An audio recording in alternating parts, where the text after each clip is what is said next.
안녕하세요, 이건입니다. 자, 오늘은 20일에 열렸던 파리 생제르맹과 맨유의 챔피언스리그 경기, 영국과 프랑스 언론들의 반응을 한번 비교해 보도록 하겠습니다. 경기에서는 맨체스터 유나이티드가 파리 생제르맹 원정에 가서 2대1로 승리를 했죠.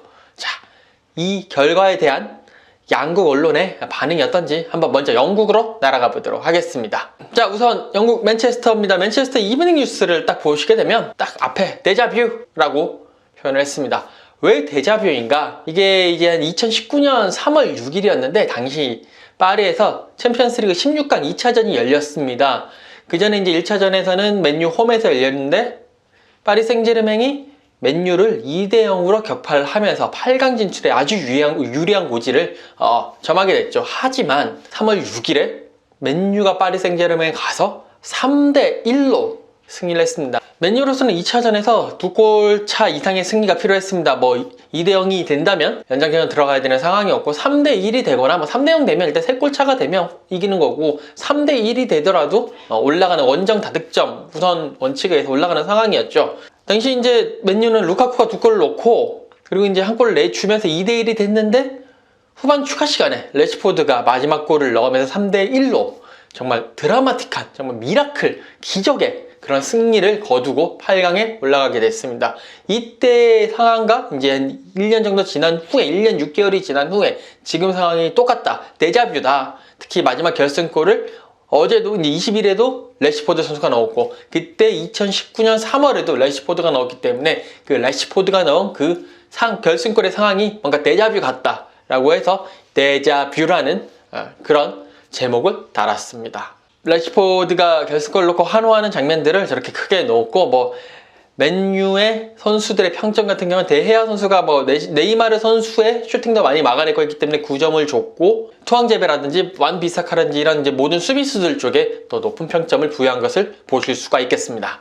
맨체스터를 보았고요. 이제 영국 전국지로 한번 넘어가도록 하죠. 가디언 일면을 보시게 되면 데자뷰처럼 맨유가 다시 파리 생제르맹을 격침했다.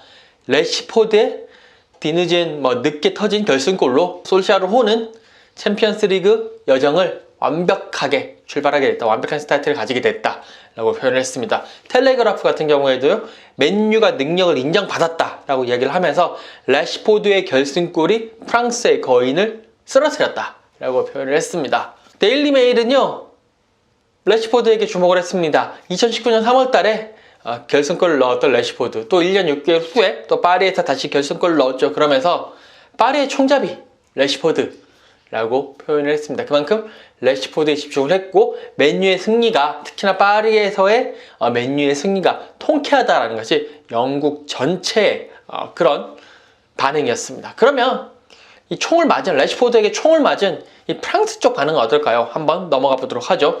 프랑스로 넘어왔습니다. 자, 프랑스의 전국지 그리고 이제 종합지라고 할 수 있는 르피가로를 보시게 되면 그냥 간단하게 했어요.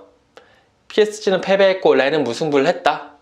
뭐 이런 식으로 간단하게 표현을 했습니다. 그렇게 지면은 크게 할애하지도 않았어요. 그냥 챔피언스리그 조별리그 경기 중에 하나일 뿐이고 파리 생제르맹은 맨유에게 졌고 스타드 렌도 무승부를 거뒀기 때문에 그 부분을 그냥 사실 위주로 담담하게 그렇게 표현을 했습니다. 하지만 그거는 이제 종합지의 이야기고요. 스포츠를 주로 다루는 레키프 같은 경우에는 확실히 이 파리의 패배를 크게 다뤘습니다. 일단 레키프 일면을 보시게 되면 은바페 선수가 넘어져서 앉아서 정말 이해할 수 없다라는 표정을 지었는데 인지할 수 없는, 이해할 수 없는 그런 쪽으로 해석을 할 수 있는 그런 표현입니다. 그만큼 경기 중에 파리 입장에서는 조금 자신들이 억울해할 만한 그런 판정들이 많았다.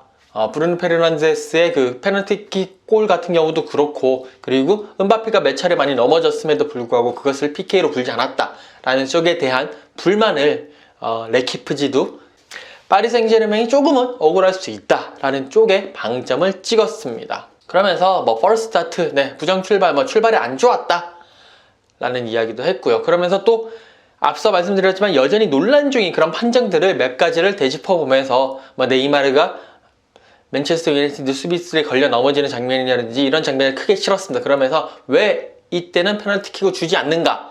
이것이 여전히 논란 중이다 라고 강력하게 힘을 주어서 말했습니다. 그러면서도 파리 생제르맹에 대한 비판의 칼날도 세웠습니다.